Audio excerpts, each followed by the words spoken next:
ನಮಸ್ಕಾರ ಸ್ನೇಹಿತರೆ. ಭಾರತದಲ್ಲಿ ಡಿವೋರ್ಸ್ ಪ್ರಕರಣ ದಿನದಿಂದ ದಿನಕ್ಕೆ ಜಾಸ್ತಿ ಆಗ್ತಿದೆ. ಇದಕ್ಕೆ ಮುಖ್ಯ ಕಾರಣ ಏನಾಗಿರ್ಬೋದು, ಹಾಗೆ ಹೆಲ್ದಿ ರಿಲೇಶನ್ಶಿಪ್ ಹೇಗೆ ಮೇಂಟೈನ್ ಮಾಡ್ಕೊಂಡು ಹೋಗೋದು ಅಂತ ಈ ವಿಡಿಯೋದಲ್ಲಿ ನೋಡುವ. ಮೊದಲನೇದಾಗಿ ಲ್ಯಾಕ್ ಆಫ್ ಕಮ್ಯುನಿಕೇಶನ್. ನನಗೆ ಈ ವಿಷಯದಲ್ಲಿ ನೋವಾಗಿದೆ ಅಂತ ಹೇಳೋ ಬದಲು ನೀನು ಯಾವಾಗಲೂ ಹೀಗೆ ಮಾಡ್ತೀಯ ಅಂತ ಹೇಳಿಬಿಡೋದು. ಮೊದಲೊಂದು ಗಾದೆ ಇತ್ತು, ಗಂಡ ಹೆಂಡತಿ ಜಗಳ ಉಂಡು ಮಲ್ಗೋ ತನಕ ಅಂತ. ಯಾವಾಗ ಒಂದು ಮಿಸ್ಅಂಡರ್ಸ್ಟ್ಯಾಂಡಿಂಗ್ನ ಮಾತಾಡಿ ಬಗೆಹರಿಸ್ಕೊಳ್ಳೋದಿಲ್ವೋ ಆವಾಗ ಸಮಸ್ಯೆ ಇನ್ನೂ ದೊಡ್ಡದಾಗುತ್ತೆ. ನಾನೇ ಯಾಕೆ ಮೊದಲು ಹೋಗಿ ಮಾತಾಡಬೇಕು ಅಂತ ಒಂದು ಈಗೋ ಆಗಿ ಅದು ಕನ್ವರ್ಟ್ ಆಗುತ್ತೆ. ಕಮ್ಯುನಿಕೇಷನ್ ಅಂತಂದರೆ ಫೈಟ್ ಮಾಡೋದಲ್ಲ, ಕಮ್ಯುನಿಕೇಷನ್ ಅಂತ ಹೇಳಿದರೆ ಅಂಡರ್ಸ್ಟ್ಯಾಂಡಿಂಗ್. ಇನ್ನು ಸೆಕೆಂಡ್ ರೀಸನ್, ಸೋಷಿಯಲ್ ಮೀಡಿಯಾದಲ್ಲಿ ತೋರಿಸುವಂತಹ perfect couples, perfect vacations, perfect gifts ಅಂತ ಒಂದಿಷ್ಟು ವೀಡಿಯೋಸ್ ನೋಡ್ತೀರಾ.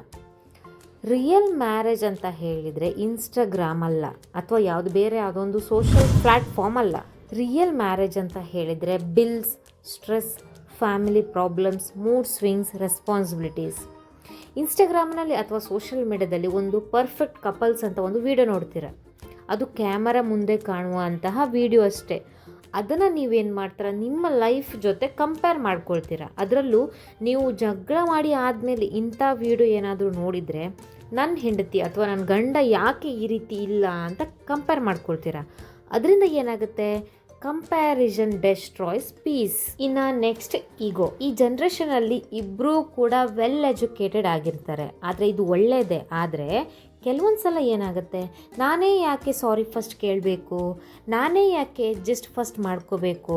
ಈಗೋ ಅಂದರೆ ಮದುವೆ ಅಂದರೆ ಕಾಂಪಿಟೇಷನ್ ಅಲ್ಲ, ಇದನ್ನು ನಾವು ಅರ್ಥ ಮಾಡ್ಕೋಬೇಕು. ಇಬ್ಬರೂ ಕೂಡ ಕ್ಷಮೆ ಕೇಳಿ ಆ ಸಿಚುವೇಶನ್ನ ಅಲ್ಲಿಗೆ ಬಿಡಬೇಕು. ಇನ್ನು ನೆಕ್ಸ್ಟ್ ಫೈನಾನ್ಷಿಯಲ್ ಇಂಡಿಪೆಂಡೆನ್ಸ್.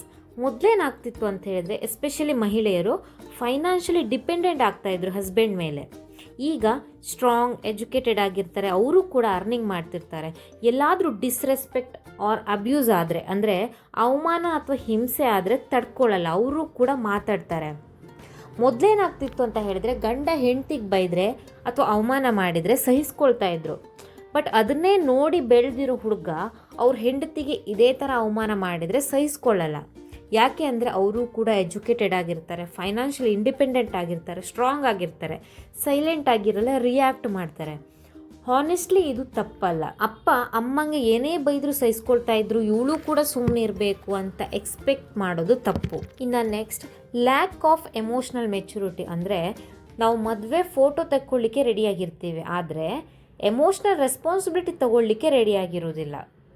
ಮದುವೆಗೆ ಬೇಕಾಗಿರೋದು ಒಂದು ಪೇಷನ್ಸ್, ಎಮೋಷ್ನಲ್ ಕಂಟ್ರೋಲ್ ಆಗಿರ್ಬೋದು, ಸ್ಯಾಕ್ರಿಫೈಸ್, ಕ್ಷಮೆ. ವಿದೌಟ್ ಮೆಚುರಿಟಿ ನಮಗೆ ಸಣ್ಣ ಸಣ್ಣ ಮಿಸ್ಟೇಕ್ ಕೂಡ ದೊಡ್ಡದಾಗಿ ಕಾಣಿಸುತ್ತೆ. ಹಾಗಾದರೆ ಡಿವೋರ್ಸ್ ತಗೊಳ್ಳೋದೇ ಯಾವಾಗಲೂ ತಪ್ಪ ಅಂತ ಕೇಳೋದಾದರೆ, ಹಾನೆಸ್ಟ್ಲಿ ದೈಹಿಕ ಹಿಂಸೆ ಆಗಿರ್ಬೋದು, ಮೆಂಟಲ್ ಟಾರ್ಚರ್ ಆಗಿರ್ಬೋದು, ಮಾನಸಿಕವಾಗಿ ಹಿಂಸೆ, ಅತಿಯಾದ ಅವಮಾನ ಅನುಭವಿಸ್ತಾ ಇದ್ದರೆ ಡಿವೋರ್ಸ್ ತಗೊಳ್ಳೋದು ತಪ್ಪಲ್ಲ. ಡಿವೋರ್ಸ್ ಅಂದರೆ ಫೇಲ್ಯೂರ್ ಅಲ್ಲ, ಅದೊಂದು ಪ್ರೊಟೆಕ್ಷನ್ ಆಗಿಯೂ ಕೂಡ ಇರ್ಬೋದು. ಟಾಕ್ಸಿಕ್ ಮ್ಯಾರೇಜ್ ಸಕ್ಸಸ್ ಸ್ಟೋರಿ ಆಗಲಿಕ್ಕೆ ಸಾಧ್ಯನೇ ಇಲ್ಲ. ಮ್ಯಾರೇಜ್ ಅಂದರೆ ಜೈಲಾಗಿರಬಾರ್ದು. ಈಗ ನಾನು ಮಾತಾಡ್ತಿರೋದು main positive part. Healthy relationship ಹಾಗಾದರೆ ಹೇಗೆ ಮೇಂಟೈನ್ ಮಾಡ್ಕೊಳ್ಳೋದು, ಹೇಗೆ ಟಾಕ್ಸಿಕ್ ರಿಲೇಷನ್ಶಿಪ್ ಆಗೋ ಮುಂಚೆನೇ ನಾವು ಹಾಗಾದರೆ ಹೇಗೆ ಇದನ್ನು ತಿದ್ಕೊಳ್ಬೋದು ಅಂತ ನೋಡುವ. ಡೈಲಿ ಮಾತಾಡಬೇಕು. ಇವತ್ತಿನ ದಿನ ಹೇಗಿತ್ತು, ಏನಾದರೂ ಸ್ಟ್ರೆಸ್ ಇದೆಯಾ, ಇಬ್ಬರು ಕೂಡ ವರ್ಕ್ ಮಾಡಿ ಮನೆಗೆ ಬಂದರೆ ಇಬ್ಬರು ಕೂಡ ಸೇರಿ ಮನೆ ಕೆಲಸ ಮಾಡಿಕೊಳ್ಳಿ. ಹಾಗೆ ಯಾವುದೇ ಪ್ರಾಬ್ಲಮ್ಸನ್ನು ಮೊದಲು ಹೋಗಿ ಮೂರನೇ ವ್ಯಕ್ತಿ ಜೊತೆ ಹೆಲ್ಪ್ ಅಥವಾ ಶೇರ್ ಮಾಡ್ಕೊಳ್ಳೋದನ್ನ ಬಿಡಬೇಕು. ಅದು ಫ್ರೆಂಡ್ಸೇ ಆಗಿರ್ಬೋದು, ಇಲ್ಲ ರಿಲೇಟಿವ್ಸ್ ಆಗಿರ್ಬೋದು, ಈವನ್ ಪೇರೆಂಟ್ಸ್ ಜೊತೆ ಆದ್ರೂ ಸಮಸ್ಯೆನ ಮೊದಲು ಹೋಗಿ ಅವರ ಜೊತೆ ಹೇಳೋದನ್ನ ನಿಲ್ಲಿಸಬೇಕು. ಮೊದಲು ನೀವೇ ಇಬ್ಬರು ಕೂತು ಮಾತಾಡಿ ಬಗೆಹರಿಸ್ಕೊಳ್ಬೇಕು. ಸೇ ಸಾರಿ ಆ್ಯಂಡ್ ಥ್ಯಾಂಕ್ ಯು ಚಿಕ್ಕ ಪದ ಆದರೂ ದೊಡ್ಡ ರಿಲೇಷನ್ಶಿಪ್ಪನ್ನು ಸೇವ್ ಮಾಡುತ್ತೆ. ಇದನ್ನು ಜಾಸ್ತಿ ಬಳಸೋದ್ರಿಂದ ಜಗಳ ಹೋಗಿ ಇಮಿಡಿಯೇಟ್ ಪ್ರೀತಿ ಹುಡ್ಕೊಳ್ಳುತ್ತೆ. ಇಬ್ಬರಲ್ಲೂ ರೆಸ್ಪೆಕ್ಟ್ ಜಾಸ್ತಿ ಇರಲಿ, ಹಾಗೆ ಎರಡು ಫ್ಯಾಮಿಲಿಗೂ ಕೂಡ ರೆಸ್ಪೆಕ್ಟ್ ಕೊಡಬೇಕು. ಹಾಗೆ ಹುಡುಗಿ ಮನೆಯವರಾಗಿರ್ಬೋದು, ಹುಡುಗನ ಮನೆಯವರಾಗಿರ್ಬೋದು, ಸೇಮ್ ರೆಸ್ಪೆಕ್ಟ್ ಎರಡೂ ಕಡೆ ಕೂಡ ಕೊಡಿ. ಕೆಲವೊಂದು ಸಲ ಜಗಳ ಆಡುವಾಗ ಅವರನ್ನು ಇನ್ನೊಬ್ಬರಿಗೆ ಕಂಪೇರ್ ಮಾಡೋದನ್ನು ಮಾಡಬಾರ್ದು. ಹಳೆ ಮಿಸ್ಟೇಕ್ನ ಇನ್ನೊಮ್ಮೆ ಹೇಳೋದಾಗಲಿ ಅಥವಾ ಕ್ಯಾರೆಕ್ಟರ್ ಇನ್ಸಲ್ಟ್ ಮಾಡೋದಾಗಲಿ ಮಾಡಬಾರ್ದು. ಕೋಪ ಬಂದೇ ಬರುತ್ತೆ, ಫ್ಯಾಮಿಲಿ ಅಂದಮೇಲೆ ಬಂದೇ ಬರುತ್ತೆ. ಜಸ್ಟ್ ಪಾಸ್ ಆ್ಯಂಡ್ ರಿಲ್ಯಾಕ್ಸ್ ಅಷ್ಟೇ. ಸಿಚುವೇಶನ್ ಅನ್ನುವಂಥದ್ದು ಜಸ್ಟ್ ಟೆಂಪ್ರರಿ ಅಷ್ಟೇ. ಮ್ಯಾರೇಜ್ ಅಂದರೆ ಕೇವಲ ರೆಸ್ಪಾನ್ಸಿಬಿಲಿಟೀಸ್ ಮಾತ್ರ ಅಲ್ಲ, ಸದಾ ರೊಮ್ಯಾನ್ಸ್ ಜೀವಂತವಾಗಿರಲಿ. ಸ್ಮಾಲ್ ಟ್ರಿಪ್ಸ್ ಆಗಿರ್ಬೋದು, ಸರ್ಪ್ರೈಸ್ ಮೆಸೇಜಿಂಗ್ ಆಗಿರ್ಬೋದು, ಸಣ್ಣ ಸಣ್ಣ ವಿಷಯದಲ್ಲೂ ಕೂಡ ಖುಷಿಯನ್ನು ಕಂಡುಕೊಳ್ಳಿ. ಕನೆಕ್ಷನನ್ನು ಡೈಲಿ ಮೇಂಟೈನ್ ಮಾಡಬೇಕು. Love needs maintenance. ನಾವು ಗಾಡಿನ ಹೇಗೆ ಮೇಂಟೆನೆನ್ಸ್ ಮಾಡದಿದ್ರೆ ಹಾಳಾಗುತ್ತೋ ಹಾಗೆ ನಮ್ಮ ರಿಲೇಷನ್ಶಿಪ್ಪನ್ನು ಕೂಡ ಮೇಂಟೆನೆನ್ಸ್ ಮಾಡದಿದ್ರೆ ಹಾಳಾಗುತ್ತೆ. ಇನ್ನೊಂದು ಇಂಪಾರ್ಟೆಂಟ್ ಹೇಳಬೇಕು, ಮದುವೆ ಮಾಡ್ಕೊಳ್ಬೇಕು ಅಂತ ಅವಸರದಲ್ಲಿ ಮದುವೆ ಮಾಡ್ಕೊಳ್ಬಾರ್ದು. ಏಜ್ ಆಯಿತು ಅಂತ ಅಥವಾ ಮನೆಯವರ ಬಲವಂತಕ್ಕೆ ಮದುವೆ ಮಾಡ್ಕೊಳ್ಬಾರ್ದು.